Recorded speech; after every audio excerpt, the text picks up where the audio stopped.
because when we work with young people specifically, and I'm going on about 30 years or better. Shoot, 30 was just mine, but yeah, it's right at a little better than 30 years working with young people. They're a whole different. Well, you know, I'm talking to the educated. They different in our life that we have to we deal with it, right? You know, especially men, we compartmentalize stuff. We put that over here. We'll deal with that later because it's not a priority to deal with. So think about this looking through the lens of a young person and how they see all the stuff that they see, and then don't really have the experience or the knowledge of how to cope with it. They're releasing pressure. We used to say that, and I'm guilty of it, and if you're honest, you may be guilty of it too, but we used to smoke weed. Well, let me operative word being used to. Well, maybe I just speak for me. I used to smoke weed. And we did it to get high. But what I've learned with these students that we work with, and not just here, but wherever I go, they don't necessarily smoke to get high. They smoke to get by.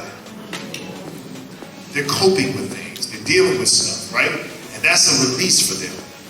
That's not the most healthiest release, but they're trying to figure things out, right? Avoidance. All right, now look at the overlap. And this is where we find our students. Difficulty in concentrating and learning in school. Easily distracted.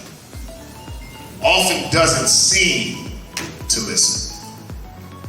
Disorganization, hyperactive, restless, difficulty sleeping.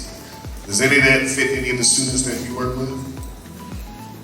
So there's an overlap with trauma and ADHD, however you want to label him, working, and I have an older white superintendent that reprimands him, but he does it in a way that is disrespectful to him because he raises his voice. That's a trigger for that young man.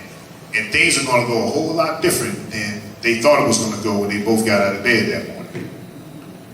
So it's necessary to understand who we're dealing with and what are the things that we have to do to try not to trigger some of it. So we will respond to the need rather than react to the behavior. The students that I have dealt with and have seen. So when someone kicks the door down and shoots everybody in the house, but you got away because you was in the closet, that's some heavy stuff. Right? Matter of fact, just 2 quarters, I think it should have been maybe the summer then, one of my partner's son, the mother of his child, got murdered right in front of the 1-year-old child that was on the couch. And I had to go with him over there to clean up the house, and we're looking at, blood everywhere. What in the world is that 1-year-old going to remember? And how is it going to impact her? Some may say, oh, well, she'll grow out of it. No, you keep growing out of stuff like that.